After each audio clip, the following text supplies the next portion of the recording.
की शुरुआत सन 2016 जर्मनी से होती है, जहां पर हमें रथ की कंडीशन को दिखाया जाता है जो पूरी तरह से 7 और तकसीम पाउंड बर्बाद हो चुकी है। दरअसल सोलर फ्लायर की वजह से अर्थ का टेम्परेचर 3 डिग्रीज बढ़ गया, जिसके बाद इर्द का जो वातावरण था वो पूरी तरह से बर्बाद हो गया। यहाँ पर लोगों के पास ना खाने से ट्रेवल कर सकते हो और इसके बदले मुझे खाना और पानी चाहिए। इसके बाद ये आपस में समझौता कर लेते।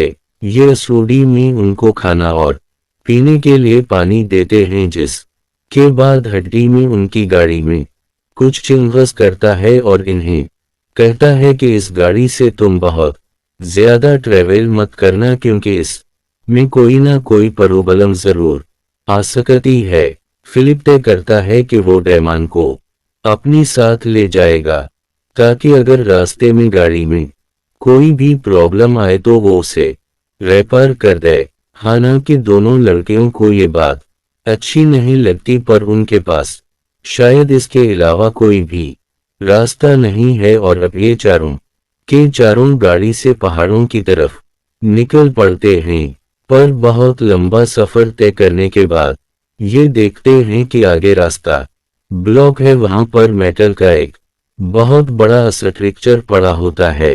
पहले ही इसे हाथ से धकेलने की वो पूरी तरह से अकेली है और कुछ ही दूर चलने के बाद उसे वहां पर हड्डी मैन मिल जाता है, जो मेरी को बताता है कि इससे पहले कि हम गाड़ी तक पहुंचते हैं हमने देखा कि वहां पर बहुत सारे लोग हैं। जाया था ये इंसानों को मार देते हैं, साथ ही अपना पेट भरने के लिए कुछ भी कर सकते हैं, किसी हद तक भी जा सकते हैं। उसी लिए हम तुम्हारी बहन को बचा नहीं पाए। अब यहाँ पर मरी को फिलिप भी मिल जाता है और वो फिलिप से कहती है कि मुझे मेरी बहन तक पहुंचना है, सीधे हम सबको इन लोगों का पीछा करना होगा। फिलिप कहता है कि ये बेवकूफ़ी है, हमें पहाड़ों के ऊपर जाना चाहिए जहां पर पानी होने की संभावना है। ये दोनों आपस में आर्गुमेंट्स करना शुरू कर देते हैं और तभी मन इन्हें बताता है कि देखो जंगल के बीच से धुआं उठ रहा है, इसका मतलब वो लोग जिन्होंने तुम्हारी बहन को कदनप किया है वो वहां पर हैं। और अब ये इस जगह पहुंच जाते हैं जहां पर दूर से देखते हैं कि वहां पर कुछ लोगों ने आग लगा रखी है। साथ ही यहाँ पर मेरी की बहन भी है जिसे जंजीरों से बांधा हुआ है। ये एक प्लान बनाते हैं जिसमें मेरी सबसे पहले गाड़ी के पास जाएगी और गाड़ी को स्टार्ट करेगी, और जैसी गाड़ी स्टार्ट होगी ठीक उसी वक्त मैंने एक बोतल बॉम्ब को ब्लास्ट करेगा, जिससे सब लोग इस बुलेट के पास जाएंगे। और तब फिलिप मेरी की छोटी बहन को जंजीरों से आजाद करके गाड़ी तक आ जाएगा, जहां पर मेरी गाड़ी में उन सबका इंतजार कर रही होगी। और अब प्लान बनाने के बाद मेरी गाड़ी के अंदर जाती और गाड़ी को स्टार्ट करती है, लेकिन तभी यहाँ पर एक सर्वाइवर को शक हो जाता है। वो गाड़ी के पास आ ही रहा होता है, ये होदे में ब्लास्ट कर देता है और सबके सब ब्लास्ट की तरफ चले जाते हैं। फिलिप के सामने मेरी की छोटी बहन होती है, लेकिन वो डर जाता है। वो उसे जंजीरों से आजाद किए बगैर ही वहां से निकल जाता है।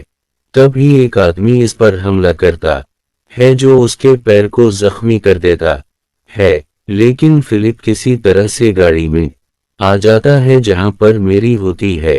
वो मेरी से कहता है कि हमें जल्द से जल्द यहां से निकलना होगा है, लेकिन फिलिप इस फोवर में नहीं। वहां पर गए तो हमारी जान को खतरा होगा, पर मेरी किसी भी कीमत पर अपनी बहन को आजाद करवाना चाहती है। उसी लिए अकेले वो अपनी बहन को ढूंढने के लिए निकल जाती है और एक रेलवे टनल तक पहुंचती है, जहां पर उसे अपनी बहन का बैग मिलता है, जिससे वो समझ जाती है कि वो लोग इसकी बहन को उसी रास्ते से आगे ले गए हैं और अब यहाँ पर फिलिप भी आ जाता है जो मेरी से माफी मांगता है और कहता है कि मैं भी तुम्हारा साथ दूंगा। मैं किस तुम्हारी बहन को ढूंढूंगा, लेकिन उसका पैर बहुत जख्मी होता है, उसीलिए मैं कहती है कि तुम यहाँ पर इंतजार करो और वो अकेली आगे बढ़ जाती है। मेरी एक चर्च में पहुंचती है जहां पर इसको नींद आ जाती है और जब इसकी आंखें खलती है तो उसके साथ लेडी होती है जिसका नाम एलिजाबेथ है। मैंने इससे डर जाती है, पर एलिजाबेथ कहती कि तुम्हें मुझसे डरने की कोई जरूरत नहीं है। उंगली को पीने के लिए पानी भी देती है और कहती है कि तुम्हें यहाँ इस तरह से अकेले नहीं रहना चाहिए। यहाँ पर तुम नहीं रह सकती, तुम मेरे साथ मेरे घर चलो। पेहर इसकी बात मान जाती है।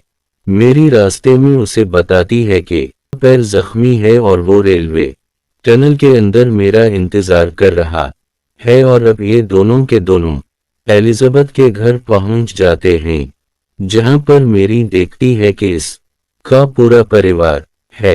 एलिजाबेथ मेरी को एक कमरे में ले जाती है और कहती है कि तुम यहाँ पर कुछ देर के लिए एक सो जाओ। मेरी वहां पर एक सो जाती है क्योंकि वो बहुत ज्यादा था होती है। वर जब इसकी आंखें खलती हैं तो वो देखती है कि इसे इस कमरे में लॉक कर दी गया है। ये लकड़ी का कमरा होता है और वो जो देखकर इन्हें बहुत खुशी मिलती है। और अब ये तीनों के तीनों आसमान की तरफ देखते हैं जहां पर पक्षी उड़ रहे होते हैं। इसका मतलब ये है कि यहाँ पर जिंदगी है, और जब यानी कि यहाँ पर भी जिंदगी नहीं है, लेकिन इन्हें इस बात की तसल्ली है कि यहाँ पर कुछ पानी जरूर है और इन्हें नहीं पता कि यहाँ पर कितने वक्त तक सर्वे नहीं यहीं पर खत्म हो